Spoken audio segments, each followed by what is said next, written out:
Convido agora a fazer uso da palavra por até 15 minutos o doutor Juliano Breda, que falará em nome do Conselho Federal da Ordem dos Advogados do Brasil. Muito obrigado, excelentíssimo presidente Ricardo Lewandowski, senhora ministra Rosa Weber, senhores ministros dessa egrégia corte, excelentíssimo procurador-geral da República, caríssimos colegas advogados, senhoras e senhores servidores. A Ordem dos Advogados do Brasil vem à elevada presença de suas excelências para pleitear a declaração em sede de medida cautelar de constitucionalidade do artigo 283 do Código de Processo Penal. O tema, já bem explicitado no relatório do ministro Theory, não comporta, como já anotado, de uma forma de reconsideração oblíqua da decisão proferida por esta egrégia corte nos autos do habeas corpus 126.292 de São Paulo, em fevereiro deste ano. Lá, a corte analisou, especialmente, o judicioso voto do ministro Theory,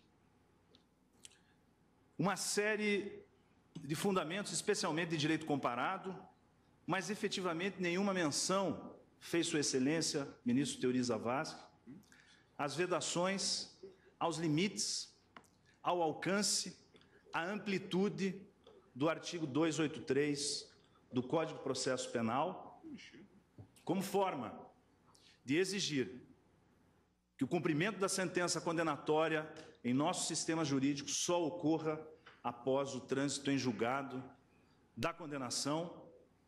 Artigo esse, redigido, aprovado e em vigor, de forma espelhada ao artigo 5º, inciso 57 da Constituição da República, garantia individual que tutela a presunção de inocência no processo penal brasileiro. O pedido cautelar da Ordem dos Advogados do Brasil é no sentido de suspensão de todas as prisões que vêm sendo decretadas em decorrência do entendimento da Corte plasmado no HC 126292, com absoluta infringência ao artigo 97 da Constituição da República, que consagra a exigência da reserva de plenário, bem como a conhecida súmula vinculante número 10 desse tribunal. Todas as centenas de prisões determinadas a partir do julgamento da Casa em fevereiro foram tomadas com franco e absoluto desrespeito ao artigo 97 da Constituição da República e à súmula vinculante número 10 desta Casa.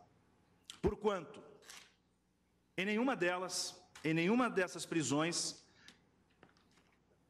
afastou-se, pela maioria dos membros dos tribunais de segunda instância ou de seus órgãos especiais, declarou-se a inconstitucionalidade do artigo 283 do Código de Processo Penal. Aliás, é importante dizer desde logo, não se conhece ainda, até hoje, uma única decisão judicial no Brasil declarando a inconstitucionalidade do artigo 283 do Código de Processo Penal. Chega a ser até estarrecedor a Ordem dos Advogados pedir que o Supremo declare a constitucionalidade dos 283, se não há no país ainda nenhuma decisão judicial conhecida que consiga sustentar a inconstitucionalidade desse artigo. Aliás, também não se conhece qualquer autor de direito processual penal do país que sustente a inconstitucionalidade do artigo 283. Seria isso um acaso? Seria isso uma coincidência que a comunidade jurídica nacional simplesmente desconhece a vigência dessa importante norma do Código de Processo Penal? Ou estamos a evidenciar aqui, ministra Rosa, excelentíssimos ministros do Supremo Tribunal Federal, evidentemente uma hipótese de uma norma indiscutivelmente constitucional, compatível com a Constituição da República, em especial redigida de forma espelhada ao artigo 5º, inciso 57, que consagra a presunção de inocência. Se dúvida houvesse acerca da amplitude, do conteúdo, do sentido, do teor do artigo 283 do CPP, dúvida essa que não existe para o Conselho Federal da Ordem dos Advogados, por isso pedimos apenas a constitucionalidade pura e simples do artigo 283. É fundamental, ministro Fachin, realizarmos uma avaliação do histórico desta norma, desta regra. Ela tem origem, ministro Dias Toffoli, na portaria do ministro da Justiça, à época, José Carlos Dias, que criou uma comissão de juristas para elaborar reformas ao Código de Processo Penal, composta pela professora Ada Pellegrini Grinover, Antônio Magalhães Gomes Filho, Antônio Scarance Fernandes, Miguel Reale Júnior, René Ariel Dotti, Rogério Lauria Tucci, Sidney Benetti e vários outros. Foram eles que conceberam o artigo 283. Os maiores nomes do direito processual penal brasileiro sabiam o que estavam fazendo naquele momento. É inequívoco o sentido desta regra. Na exposição de motivos do Ministério da Justiça em 2001 sobre esta proposta de alteração, já se dizia: as principais alterações com a reforma projetada são, entre as várias que se postulavam, especificamente, abro aspas, impossibilidade de, antes da sentença condenatória transitada em julgado, haver prisão que não seja de natureza cautelar. Na Comissão de Constituição e Justiça, e esse será um importante debate que essa Corte precisa fazer, qual o limite e qual a independência das decisões, das deliberações do Poder Legislativo brasileiro. O relator da matéria na Comissão de Constituição e Justiça da Câmara dos Deputados afirmava que esta reforma, que deságua na redação do 283, falando sobre o 283, tem como propósito definir que toda prisão, antes do trânsito em julgado da sentença condenatória, terá sempre caráter cautelar. E uma passagem fundamental, abro aspas, a denominada execução antecipada não se concilia com os princípios do Estado constitucional e democrático de direito. Dizia-se ainda, no parecer da Comissão de Constituição e Justiça da Câmara dos Deputados, ministro Barroso, o projeto adequa o artigo 283 à Constituição, posto que estabelece as circunstâncias em que o indivíduo poderá ser preso. Trata-se, como sustenta a Ordem dos Advogados do Brasil, inequivocamente, da hipótese de constitucionalidade espelhada. O Congresso brasileiro votou conscientemente, inequivocamente, para estabelecer que a prisão para início do cumprimento de pena no nosso país só pode se iniciar após o trânsito em julgado da decisão condenatória. Esse é um fato incontestável. Esse é um fato incontestável.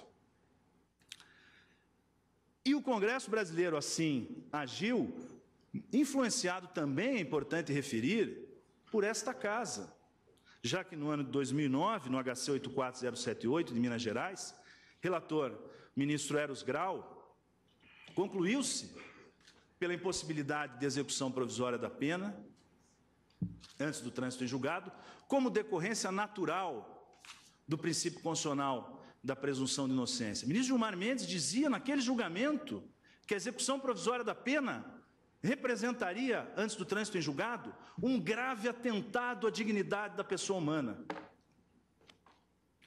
O julgamento do HC 84078 foi um dos pontos mais altos desta Corte em seu histórico de consolidação e de proteção das liberdades individuais, estabelecendo ao longo da sua história as restrições constitucionalmente permitidas à privação e restrição da liberdade humana.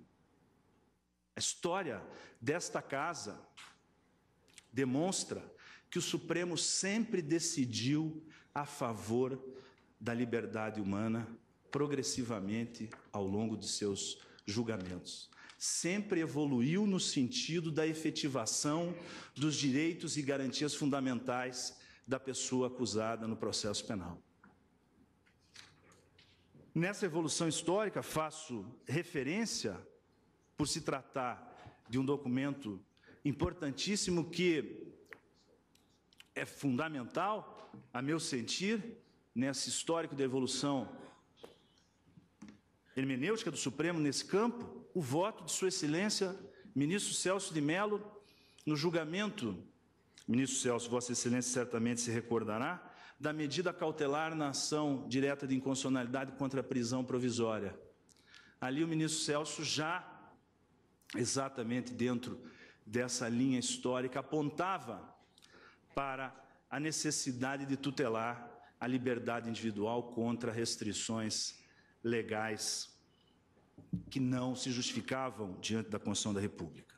Pois bem, é inequívoco, é incontestável o sentido e o teor do artigo 283. Se não fosse absolutamente claro o teor literal de sua redação no sentido de impedir a execução provisória da pena do trânsito em julgado. Foi isso que quis, foi isso que votou, foi isso que decidiu o Poder Legislativo como representante máximo do povo brasileiro na elaboração das leis que nos regem. E o Supremo Tribunal Federal, com todas as vênias, nessa possível superinterpretação que pretende dos textos legais, não pode ir além dos limites semânticos do princípio constitucional da presunção de inocência e mais, em particular, em especial, da regra inequívoca, clara, precisa, inquestionável, insofismável do artigo 283 do Código de Processo Penal.